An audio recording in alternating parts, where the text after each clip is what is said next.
Sexo e Destino. 12º livro da coleção A Vida no Mundo Espiritual. Ditado pelo espírito André Luiz e psicografado pelos médiuns brasileiros Francisco Cândido Xavier e Valdo Vieira em 1963. Segunda parte, capítulo 5. No entardecer do dia imediato, enquanto seguíamos de perto a crescente renovação íntima de Cláudio que, por algumas vezes, já conseguia se entender com Agostinho, adquirindo mais amplos recursos de cultura espírita, a filha de Aracélia repousava, sob o patrocínio de Moreira, que se reconfortava ao identificar o resultado compensador do próprio esforço. Ele mesmo, agora, compreendia que a moça se afinava com mais segurança ao apoio fluídico, e regozijava-se com isso. A providência divina abençoava o lavrador bisonho, propiciando-lhe a aventura de contemplar os grelos promissores das primeiras sementes do bem que ele plantava. Se algo distante do posto, durante alguns minutos, a jovem, cujo corpo espiritual se revestia de inexprimível suscetibilidade em vista do desgaste físico, passava a gemer, denotando sofrimento agravado, para calar-se em súbita calma tão logo o sustentador retomasse a posição. Moreira sentia-se útil, orgulhava-se. Encontrava motivos para conversar conosco, permutando impressões. Solicitava esclarecimentos a fim de entrar em processos mais eficazes de auxílio, adquirir interesse para o trabalho. Assemelhava-se a um homem que houvesse debalde suspirado, muito tempo, pela condição de pai e, tendo achado uma criança, conseguira com ela ocupar o vazio do coração. Cláudio, a seu turno, não se circunscrevia à própria transformação. Desdobrava-se por dispensar à filha todo o carinho e toda a assistência de que se via capaz. O facultativo amigo trouxera pela manhã um neurologista. Falou-se em modificação do tratamento e na consequente internação da menina numa casa de saúde em Botafogo. Entretanto, a peritonite desaconselhava a mudança rápida. Por essa razão, concordou-se na aplicação maciça de antibióticos até que a melhor esperada autorizasse a medida. O genitor não regateava a cuidados, nem desencorajava qualquer providência tendente a socorrê-la, custasse o que custasse. Chegada a noite, o irmão Félix veio até nós e, após felicitar Moreira pela tarefa que realizava, participou-nos da desencarnação de Dona Beatriz. A esposa de Nemésio desligará-se, enfim, do corpo que o câncer combalira. Verificada a estabilidade dos serviços em andamento, o instrutor convocou-nos a tomar-lhe o rumo na direção dos Torres. Seguimos. De jornada, conquanto discreto, desabafou-se. Preocupava-se por Marina, indispensável protegê-la contra a obsessão comescente. Afastara-se Moreira, no entanto, permaneciam lá, no pátio interno, os arruaceiros e vampirizadores que lhe contratara. Perseguidores gratuitos e infelizes que, inevitavelmente, trariam outros para tumultuar a vida mental da moça comprometida pelo remorso. Os termos e a inflexão de voz do irmão Félix acentuavam-lhe a grandeza de alma. Ele não via na filha de Dona Márcia a jovem corrompida que nós mesmos, em alegações destituídas de qualquer malícia, não hesitávamos em enquadrar nas linhas da prostituição, nem lhe conferia certificado de aviltamento nas ideias recônditas. Reportava-se a ela como quem menciona a terra nobre que a desídia do cultivador entregue à serpente. Marina, na conceituação dele, era uma filha de Deus, credora de veneração e ternura. Confiava nela, esperaria o futuro. Antes, porém, que as circunstâncias me exigissem algum pronunciamento, esbarramos com a moradia da família que a morte visitara. Entramos atentos. Lustres providos de luz intensa punham à mostra a reduzida assembleia que se habilitava ao velório. Aqui e ali, frases convencionais atiradas sem maior sentimento aos ouvidos do esposo e do filho da senhora desencarnada. Nemésio e Gilberto não demonstravam grande pesar nas fisionomias cansadas e impassíveis. A moléstia prolongada no reduto doméstico estragara-lhes a resistência para a representação de peças sociais, mesmo singelas. Amarrotados pelas vigílias consecutivas, não ocultavam a própria desopressão. Referiam-se à morca no feitio de um viajor atormentado que, de há muito, deveria ter ancorado no porto do extremo refrigério. O invólucro abandonado por aquela alma boa e veneranda recolhia atenções especiais para apresentar-se no catafalco de luxo, ao passo que ela mesma, inconsciente, se asilava nos braços de irmãs afetuosas, sob o olhar comovido de Neves e de outros familiares em carinhoso desvelo. O irmão Félix, assumindo o comando, deu instruções. Beatriz, que se preparara laboriosamente para aquela hora, seria conduzida com presteza à organização socorrista do plano espiritual, no próprio rio, até que restaurasse as forças, de modo a seguir viagem. Tudo harmonia nas disposições traçadas. Entretanto, quando o triste retrato físico de Dona Beatriz foi trazido ao estrado de repouso que se improvisara, Marina apareceu em pranto de compunção. Chorava, tocada de dor sincera e inexprimível. Parecia, naquela reunião de etiqueta, a única pessoa ligada por laços de amor à piedosa dama que encerrava, calada e humilde, a derradeira página da existência naquela casa que a fortuna brilhantava. Ao fitar aquele corpo hirto, caiu de joelhos, em lágrimas copiosas. Invejou aquela cujo último sorriso de complacência ali se estampava sereno, qual se estivesse satisfeita por deixá-la no lugar que ocupara durante tantos anos, ao pé de um esposo que a enganara sempre. Ah, Dona Beatriz! Dona Beatriz!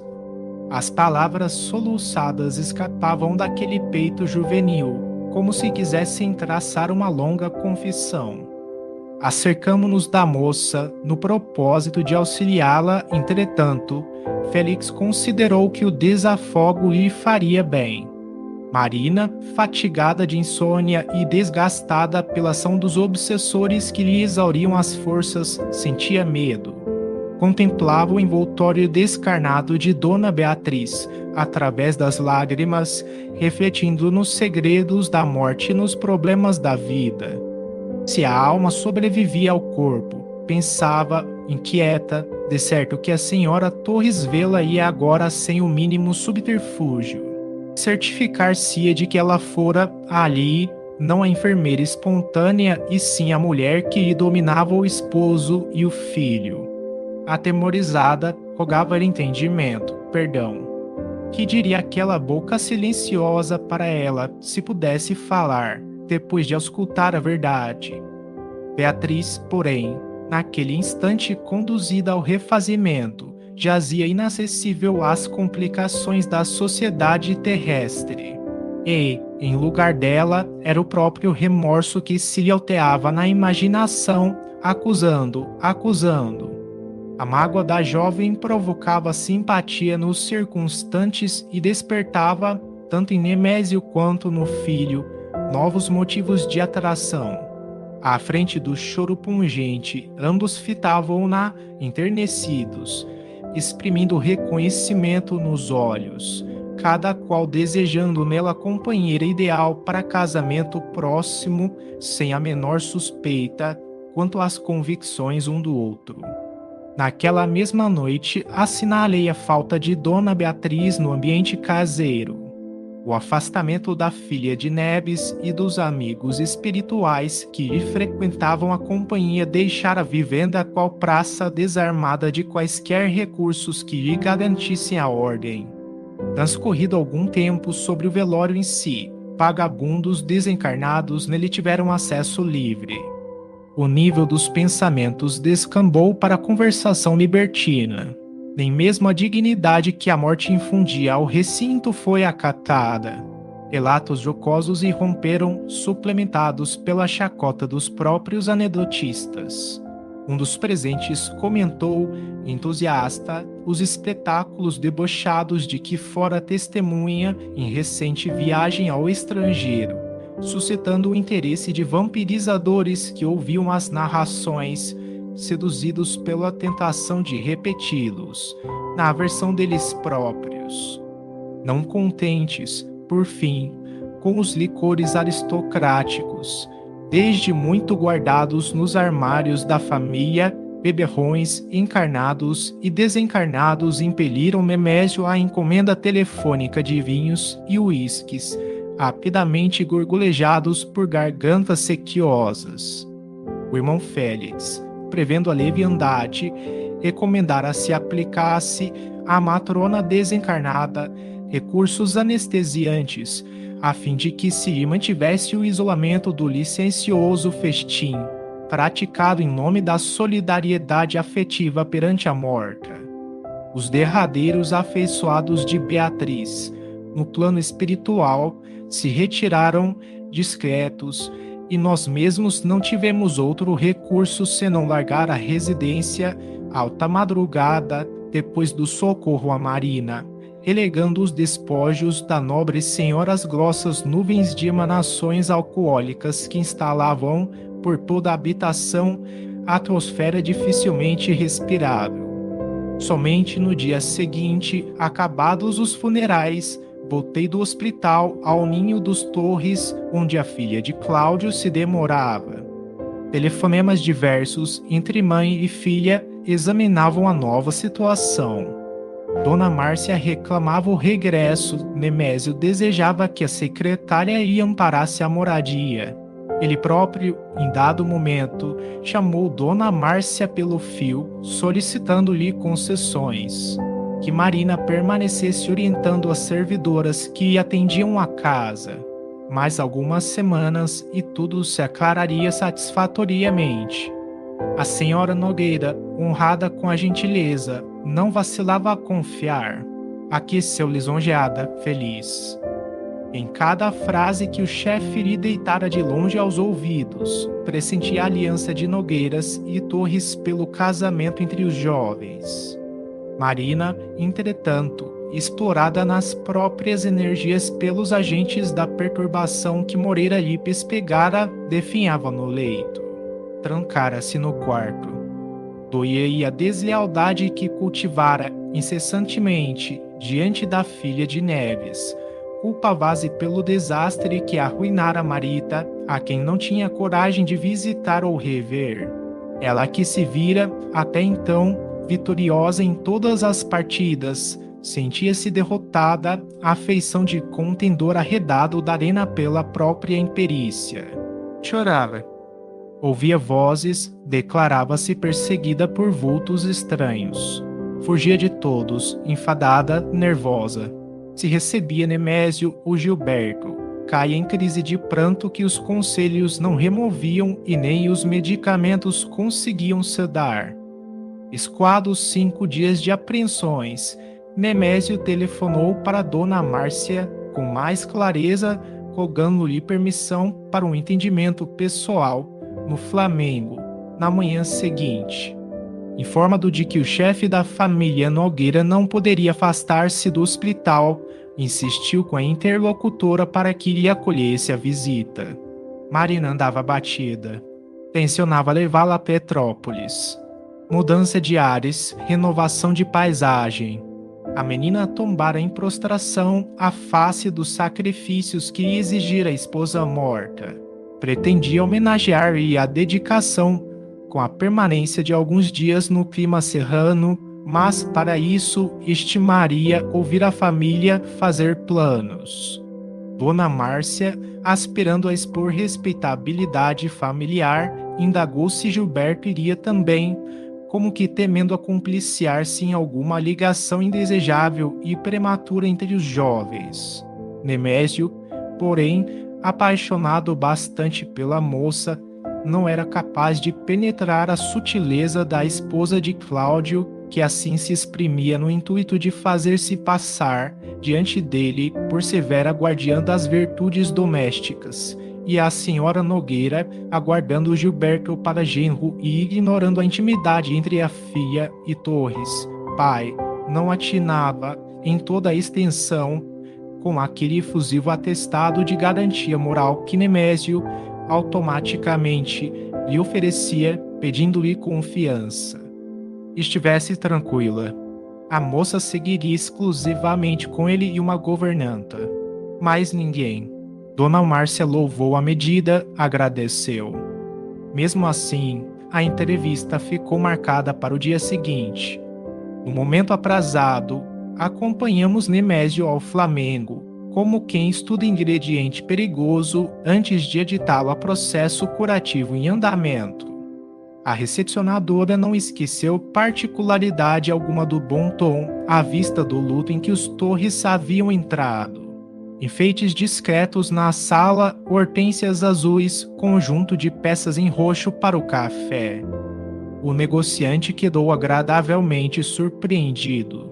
Cumprimentando a anfitriã bem apessoada no modelo de algodão transparente e suave, não sabia se a progenitora era uma segunda edição da filha ou se lhe cabia interpretar a filha por segunda edição dela.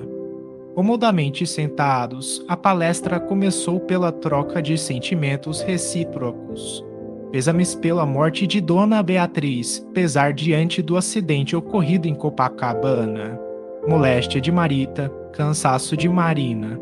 Devotamento de Cláudio pela filha hospitalizada. Elogio a parentes. Apontamentos ao redor das aperturas da vida.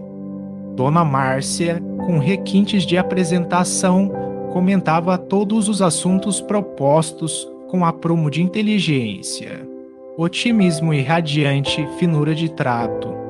Nemésio, encantado, fumava e sorria, admirando-lhe a personalidade. Conversa vai, conversa vem, a viagem a Petrópolis surgiu à tona e o diálogo mais vivo desenrolou-se entre aquela que o visitante esperava para a sogra e aquele com quem a interlocutora não contava para genro. A senhora descanse, recomendava Torres, eufórico. Marina seguirá em minha companhia, tudo em ordem.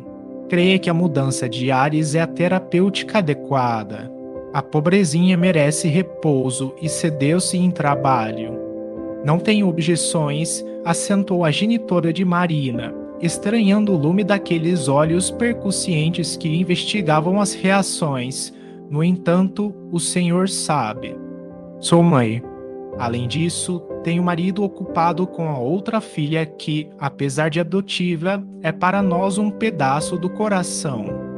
Uma viagem, assim, à pressa. Mas não se preocupe, de modo algum. Afinal, não sou mais uma criança. Sim, mas o senhor compreende.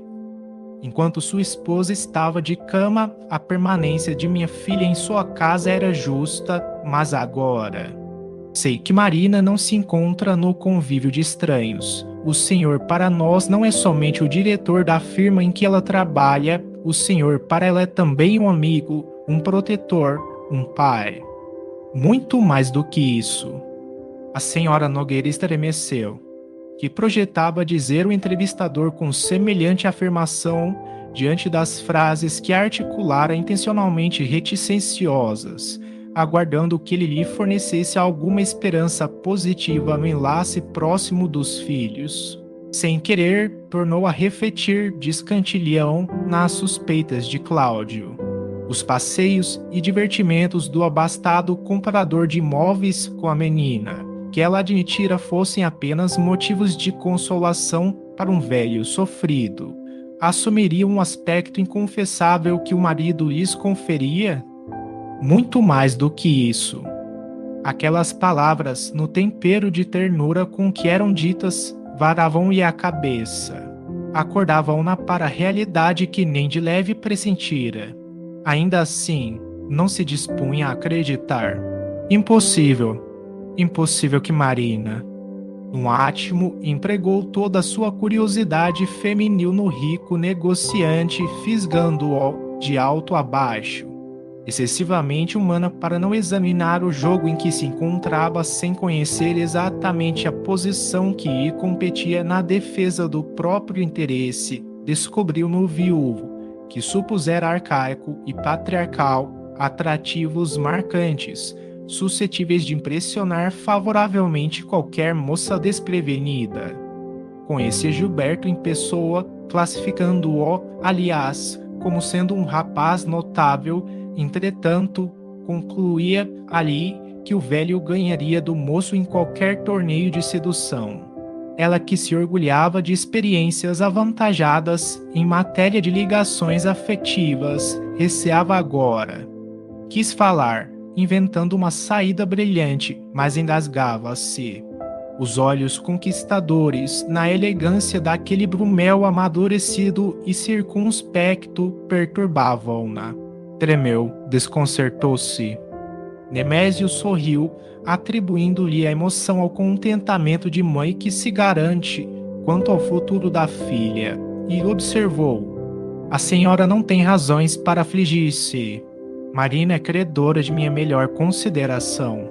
Esteja convicta de que, nestes 2 meses de trato diário, ela vem desfrutando a maior liberdade em minha casa. É hoje dona de nossa absoluta intimidade. Sou certo de que a senhora é dama de nossa época, sem clausura e sem preconceitos. Não se agastará, desse modo, ao saber que Marina em meu lar faz o que quer, gasta o que quer, dorme onde quer, sem que ninguém a incomode. Dona Márcia escutou as alegações com deferência e inferiu que Nemésio estimava a filha desinibida, liberta.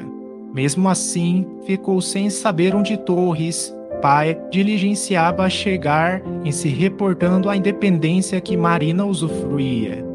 Não lograva perceber em que situação cavalheiro a desejava mais livre, se junto dele ou se junto do filho. Hábil o suficiente para não se arriscar a qualquer apreciação capaz de arruinar-lhe vantagens futuras, recompôs as energias, esboçou um sorriso brejeiro e falou, afável: bem, eu não tenho uma filha namorando no tempo dos mártires, no entanto, gostaria que o senhor fosse mais explícito. E, deixando-a quase a estatelar-se de pasmo, Nemésio copiou a doçura de um menino e confessou-lhe o próprio romance. Amava-lhe a filha, aspirava ao matrimônio. Enlutara a si, mas, em breves semanas, o tributo social desapareceria. Que ela, Dona Márcia, conservasse o segredo perante o marido. Enderazia o entendimento afetuoso e extravasar o coração, solicitando-lhe auxílio. Ante aqueles olhos dominados de assombro, que ele interpretava por júbilo materno, relacionou parte da fortuna que amontoara. Enumerou 6 dos melhores apartamentos que possuía alugados em condições excelentes. Salientou os negócios da imobiliária, cujos lucros eram satisfatoriamente compensativos, embora manejasse capitais alheios, a juros módicos, para os empreendimentos de maior vulto. A senhora Nogueira sentia-se perplexa e esmagada. Não sabia em que pensar, se no inusitado da situação, se na sagacidade da filha. Reconhecia-se cedida em astúcia, atirada para trás. Em fração de segundos, imaginou a posição de Gilberto. Como estaria o rapaz arrebatado à outra? Mulher experiente, conquanto, por vezes, chegasse a conclusões tardias quanto ao esposo e à filha em matéria de inclinação e conduta, não se enganava sobre as ligações que Nemésio intentava esconder na conversação deleitosa. A inflexão apaixonada com que o viúvo esmaltava cada frase, no momento em que as flores no sepulcro da morta não haviam emurchecido, dispensava para ela quaisquer circunlóquios. Aquele homem dimensionava a filha não na expectativa do admirador ingênuo, mas sim com a certeza do amante consolidado. Aquistovamento se entregar a Marina, no lar dos Torres, conjecturava, inquieta.